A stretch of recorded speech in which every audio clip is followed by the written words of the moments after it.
All right, let's dive into an absolute masterpiece, Arthur Miller's Death of a Salesman.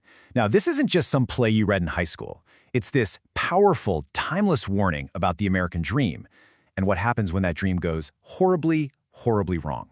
And right from the get-go, Miller just throws us straight into the deep end. The very first thing we hear from our main character, Willy Loman, is this line. And you have to understand, this isn't just, oh, I had a long day at the office tired.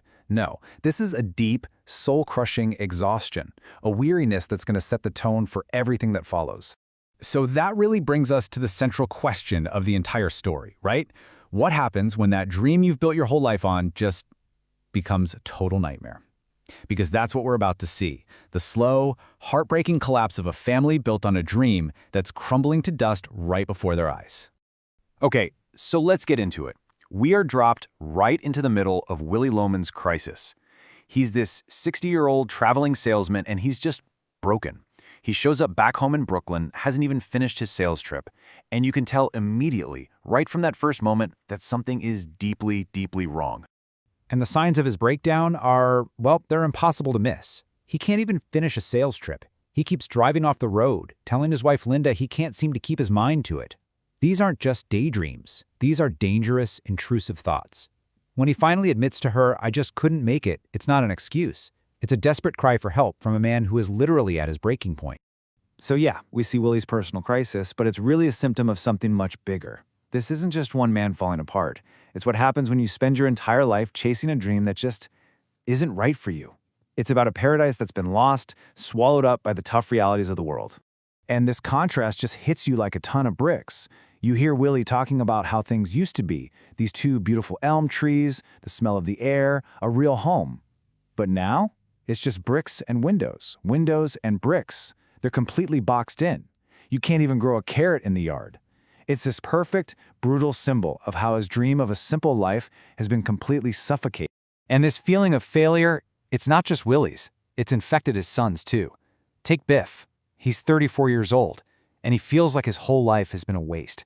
He's been chasing his father's dream, this idea of success, and he's just now realizing it was all built on a lie. He feels completely trapped.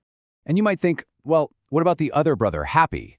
On the surface, he seems to be living the dream, right? He's got the job, the apartment, but he admits it himself. He has no idea what he's working for, and deep down, he is incredibly lonely.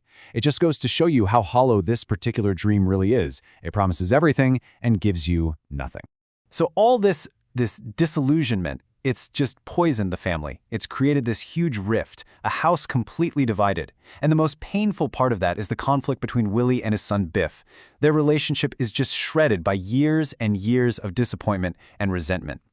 So here they are, the Loman family. You've got Willy, the father, lost in his own delusions.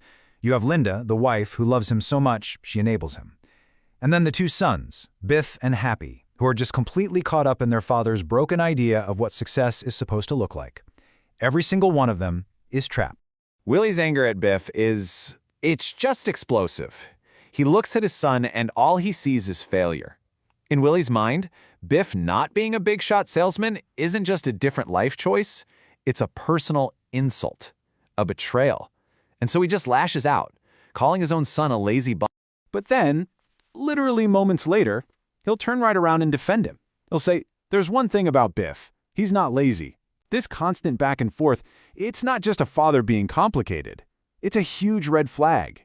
It shows you just how confused and lost Willy is. His mind is unraveling. And this is the tragedy, right here. They're at a complete stalemate. Willy thinks his 34-year-old son not having found himself is a disgrace. And Biff, he just feels like he can't even talk to his dad without being mocked. They're so close, yet so far apart, stuck in this awful cycle where they can't connect. Now here's where the play gets really innovative and honestly kind of trippy. We don't just hear about Willy's past, we see it. His memories literally invade the present. They just show up on stage. The past isn't the past for Willy. It's a ghost that's constantly haunting him, blurring the line between what's real and what's in his head.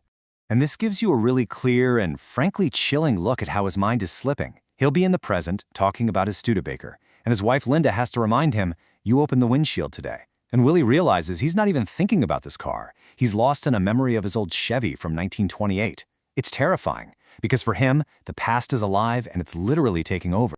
And these flashbacks, they don't just bring back the good old days. They bring back his deepest, darkest secrets. We get this memory of the woman, someone he had an affair with in Boston. And she thanks him for giving her stockings. This isn't just about cheating.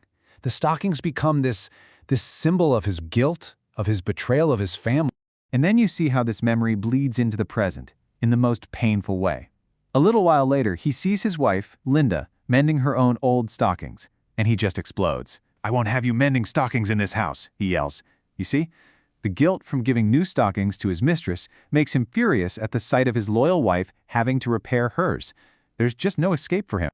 But in all of this chaos and confusion, one character stands out as the moral center of the play: Willie's wife, Linda. She sees what's happening to him, and with this fierce, powerful love, she defends him. She basically forces her sons and us to look past Willie's failures and see the human being who is suffering. And she lays it all out for her sons. She tells them a terrible thing is happening to him. She reveals that the company took away his salary. He's working on straight commission now, which means he's earning nothing. He's so ashamed, he's borrowing $50 a week from a friend and pretending it's his pay. As she says, the man is exhausted. He's been completely used up and thrown away.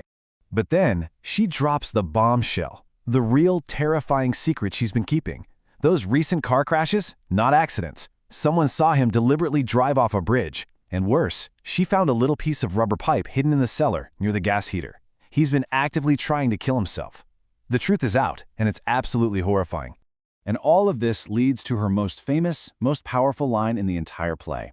She tells her sons that for a person like Willie, attention must be finally paid. He might not be a president or a general, just a small man, but his life matters. His suffering is real, and someone has to notice, someone has to care. And that's the question the play really leaves us with, isn't it? It's unsettling. What do we owe to the people the world just seems to pass by? In a society that's all about winners and success stories, what happens to the people who don't make it? How do we make sure that attention is paid to everyone, not just the people at the top?